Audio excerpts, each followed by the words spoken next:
The nice thing about the coordinators and why we start with these is that there are only 1, 2, 3, 4, 5, 6. There are only 7 of them for us to learn, and there's a really easy way of remembering them, and that is this acronym FANBOYS: for, and, nor, but, or, yet, and so.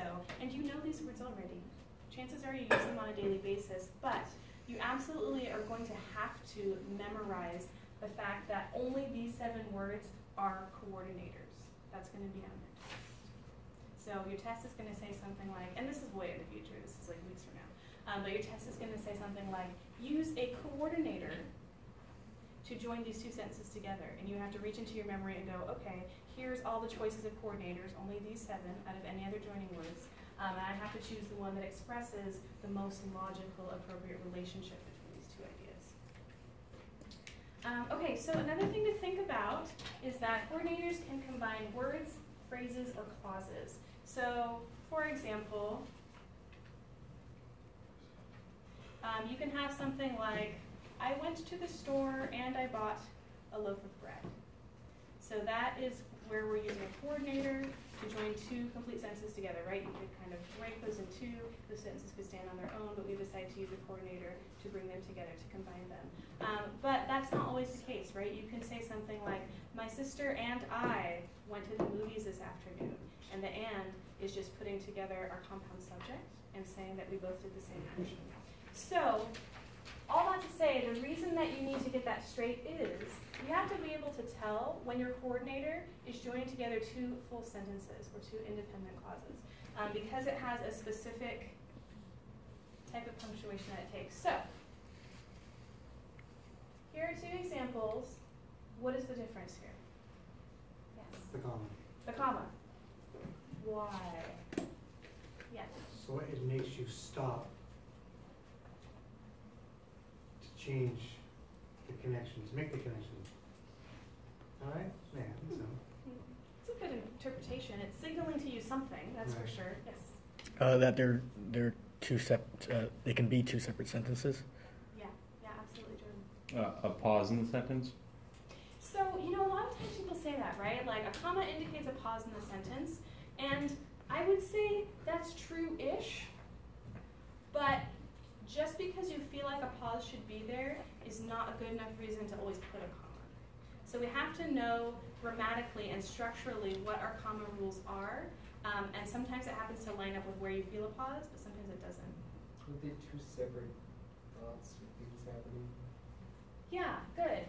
So up here, the student reads, comma, and she takes notes. So we've got a coordinator, and we've got 2 sentences. This is a situation where we could pull out the and, stick in a period, and we'd have 2 fine sentences that could stand on their own. Each has got a subject and a verb.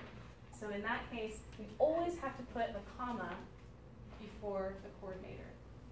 But here, though, see what happens when we say the student reads and takes notes.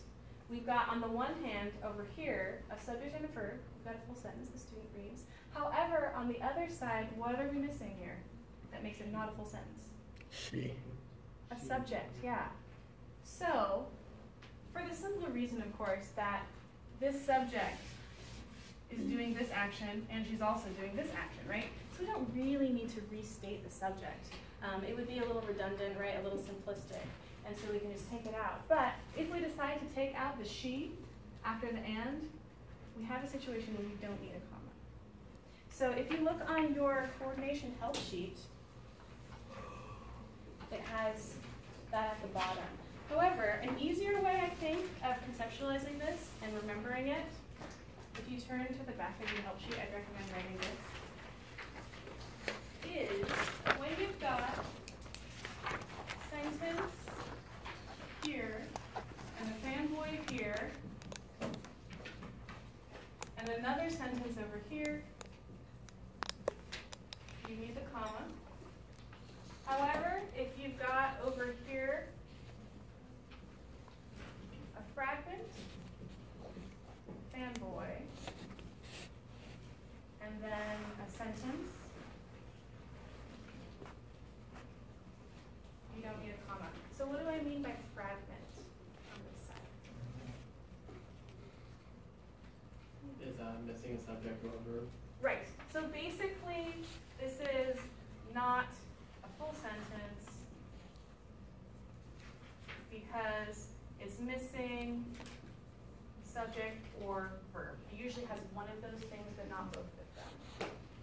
And then the third option is quite simply if you've got sentence, this one's more common, fanboys, and then you've got fragment over here. Much like our example up on the overhead. So no comma here, no comma here, but if you've got sentence, fanboy sentence, always got to have that. Any questions on this so far? This is literally sort of it. This is the concept for this unit. We're kind of starting off slow and kind of going clearly through these different combining techniques.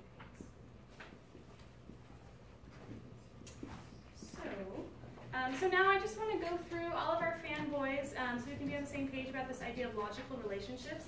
This is something I'm going to say over and over this semester. What is the logical relationship between idea 1 and idea 2, or ideas 3 and 4, and so on and so forth in your paragraphs or in your sentences?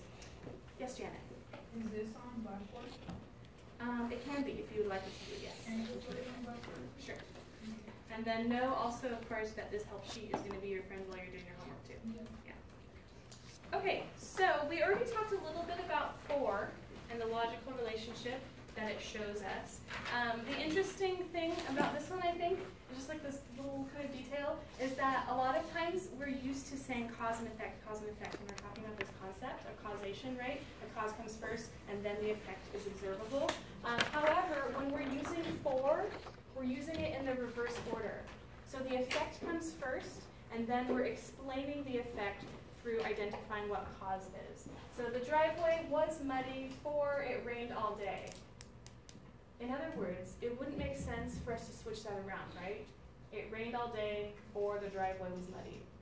It doesn't work, right? Why doesn't it work? Because the driveway was muddy because of the rain. Yeah, it's not like the driveway caused the rain to happen, right? It was the rain caused the driveway to be muddy. Yeah, absolutely. Question. Sure. So, why then the word for? Why can't it be because? Oh, good question. And I have an answer for you. And this will also make a lot more sense once we get to Unit 5. The reason is, for is a coordinator, because is a different type of joining word called a subordinator. And we're going to get to that next. Yeah. So, for the purposes of Unit 4, only use the fanboys. Only think of the fanboys. Those are all the coordinators that there are.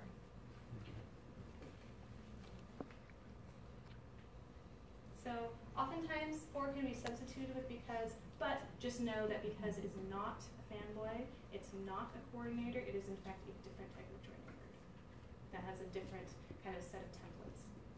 Okay, then so, of course, is sort of the flipped cause and effect version. It rained all day, so the driveway was muddy. We've got the cause first, and then we've got the effect. And my little note down here says, because can't be substituted for so as it can be for for, right? Because we're talking specifically about now the cause coming first, and then the effect second. And we all know this one. We use this one every day in many, many of our sentences. And shows the logical relationship of addition of ideas. So I like Wu-Tang Clan, comma, and I like Willie Nelson. This is